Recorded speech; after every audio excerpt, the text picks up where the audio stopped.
তারেক রহমানকে বলবো, ইঞ্জিনিয়ারিং করেছেন, যথেষ্ট হয়েছে, সন্ত্রাসী কার্যক্রম বন্ধ করুন।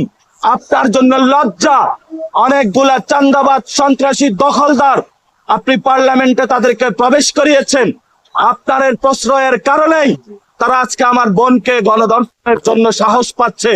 এটার জন্য আপনি দায়ী। ডক্টর ইউনূস, আপনি যেই ধরনের ইঞ্জিনিয়ারিং এর সহযোগিতা করেছেন এই ঘৃণ্য বাংলাদেশ, এটা ইতিহাসে মনে রাখবে।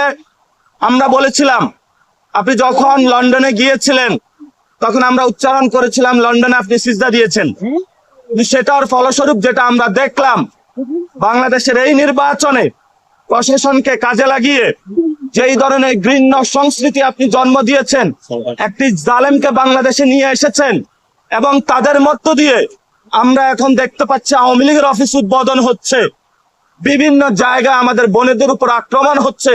এটার জন্য আপনি ইতিহাসের কাছে দায়বদ্ধতা জায়গায় থাকবেন।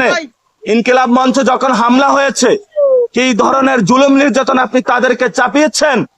আমরা বাংলাদেশে যখন শহীদ উসমান হাদি ভাইয়ের হত্যাকাণ্ডের বিচার চাওয়া হয়েছিল, বলা হয়েছিল ইলেকশন বন্ধের পায়তারা, ইলেকশন হয়েছে। আমরা এখানে শহীদ উসমান হাদি ভাইয়ের চত্বর থেকে বলতেছি, বাংলার জমিনে শহীদ উসমান হাদি ভাইয়ের হত্যাকাণ্ডের বিচার হতে হবে। যদি ওই হত্যাকাণ্ডের বিচার হতো, আজকে আমার বোন গণধর্ষণের শিকার হতো না। বিএনপি নামক যে সন্ত্রাসী কার্যক্রম তারা শুরু করেছে দলটি, আজকে সন্ত্রাসী অ্যাক্টিভিটিজের তারা সাহস পেত না।